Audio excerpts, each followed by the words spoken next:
The first night she slept under my roof, I heard my husband laughing with her in the kitchen at 2 in the morning. Not a romantic laugh. The private, familiar kind, the sound two people make when they already know the ending of each other's stories. I stood halfway down the stairs in the dark and heard him say, "Don't worry. Elise doesn't understand the business side of things. I'll handle it."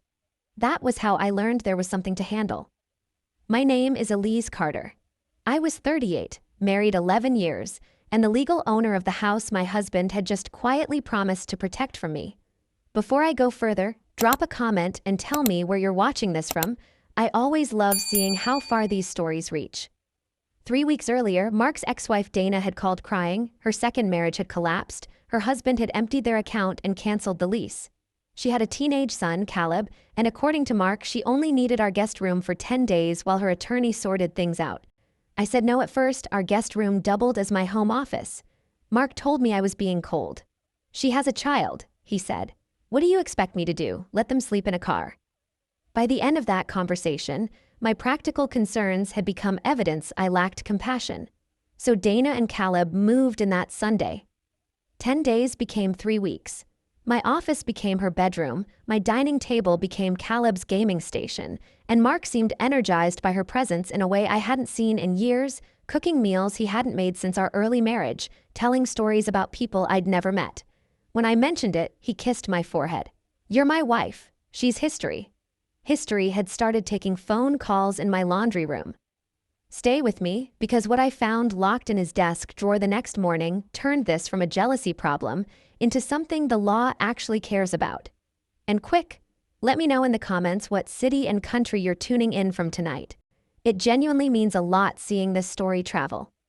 The night I overheard them, I'd come home early with a migraine and gone straight to bed.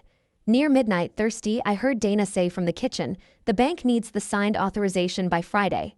Mark answered, "I know. And if she checks the county record, she won't." Then came the sentence about me not understanding the business side of things. I went back upstairs without getting water and lay there repeating those words for an hour. The bank, signed authorization, county record.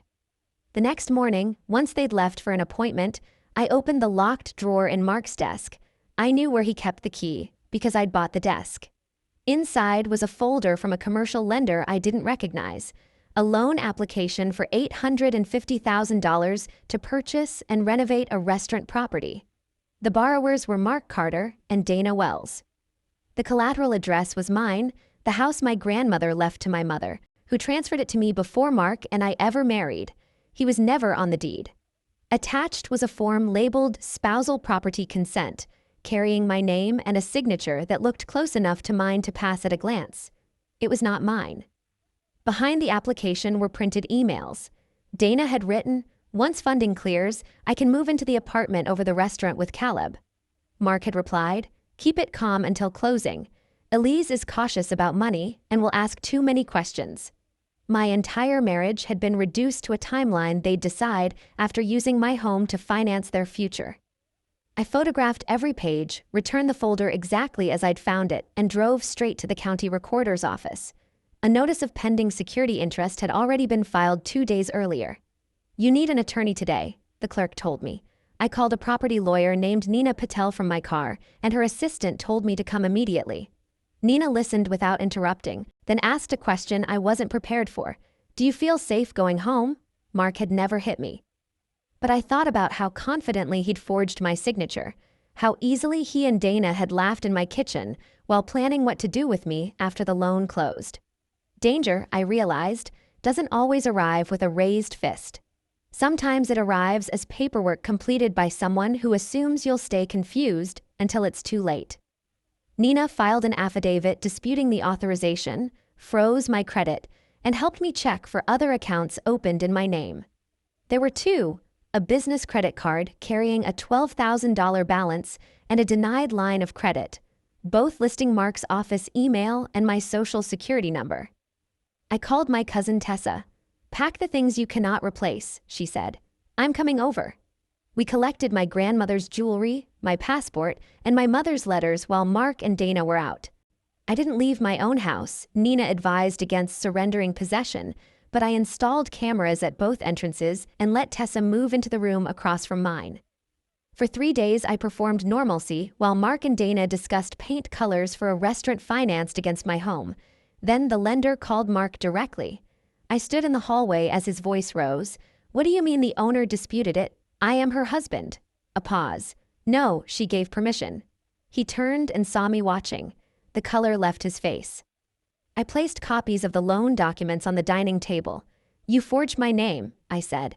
Mark's first response wasn't an apology, it was an explanation.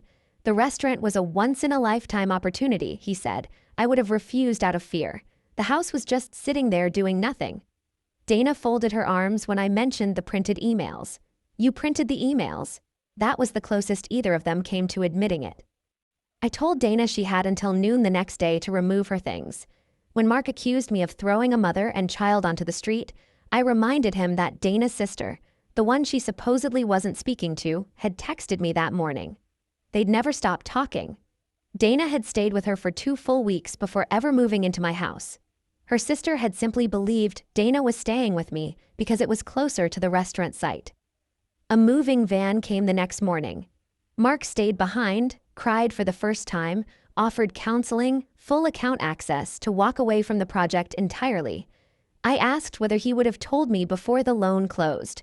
He didn't answer. That silence made the decision for me. Because the house was inherited property solely in my name, Mark had no ownership claim to it in the divorce. The lender reported the fraud. The credit card issuer opened its own investigation. Mark eventually pleaded to identity fraud and falsifying loan documents, paid restitution, and lost his insurance license. Dana was never charged with the forgery itself, but the lender barred her from the deal and sued to recover its costs. The divorce took 9 months.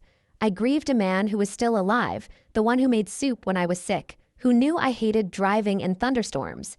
Those memories were real. So was the forged signature. Healing meant learning that one truth doesn't erase the other.